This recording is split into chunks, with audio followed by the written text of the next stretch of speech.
Jésus déclare. Ne jugez personne pour ses erreurs. Réaction de théologiens et matérialistes. Ne soyez pas troublés quand l'on vous dit que ce fut le tentateur qui vous parle, et qu'il était prédit qu'il ferait aussi des prodiges, pour troubler et confondre les mêmes élus. En vérité, je vous dis que beaucoup de ceux qui considèrent ainsi ma manifestation feront partie de ceux qui réellement sont au service du mal et des ténèbres, même si leurs lèvres tentent d'assurer que ce sont elles qui répandent toujours la vérité. N'oubliez pas que l'on reconnaît un arbre à son fruit, et moi je vous dis. Le fruit est cette parole, que je suis venu faire vibrer par les esprits de ces porte-paroles, hommes et femmes au cœur simple. L'humanité me reconnaîtra dans cet arbre, pour le fruit et l'avance spirituelle de ceux qui l'ont savouré.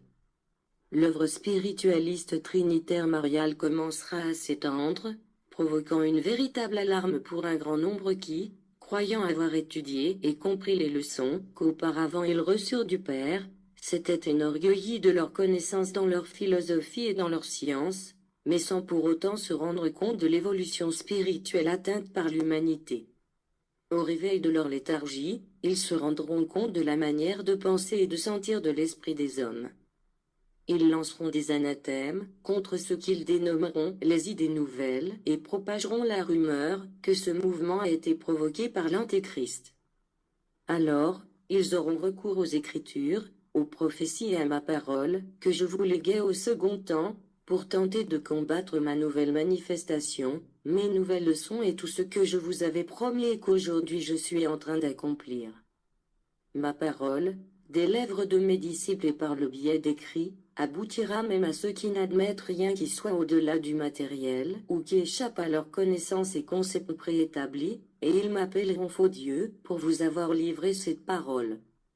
Mais à l'écoute de ceci, bien que votre cœur se sente blessé, votre foi ne se brisera pas, en se souvenant avec émotion que votre Maître déjà vous l'avait annoncé et qu'il vous avait fortifié par sa parole, pour résister à ces épreuves. En revanche, je vous dis que, bien que vous alliez rencontrer l'imposture, l'hypocrisie, la superstition, le fanatisme religieux et l'idolâtrie, vous ne devrez juger personne pour ses erreurs. Endoctrinez-les de ma parole et laissez-moi la cause, parce que je suis l'unique, qui doit vous juger et qui connaisse le faux Dieu, le faux Christ, le mauvais apôtre et le pharisien hypocrite. Viendra la guerre d'idées, de credo, de religion, de doctrine, de philosophie, de théorie et de science, et mon nom et ma doctrine seront présents sur toutes les lèvres. Ma nouvelle venue sera discutée et jugée, et, de là, les grands croyants se lèveront en proclamant que le Christ a été à nouveau parmi les hommes. En ces moments précis, depuis l'infini j'animerai ces cœurs et ferai des prodiges à leur intention pour fortifier leur foi. Temps du réveil en Christ est une prise de conscience au-dessus de toutes les religions, non que nous soyons absolument meilleurs, mais un réveil selon la volonté de Christ, l'unique Fils du Père, le rayon universel. Sa parole et son essence sont aussi universelles, parce que tous recherchent un seul esprit divin. Mais il n'y a point d'unification entre les hommes, Jésus déclare.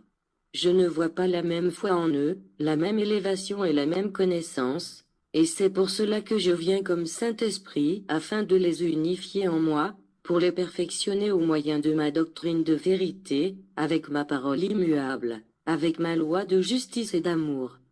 L'aveuglement de la pensée, le manque de foi, l'ignorance de la vérité constituent des ténèbres pour l'esprit, à cause desquelles l'humanité, aujourd'hui, se retrouve perdue.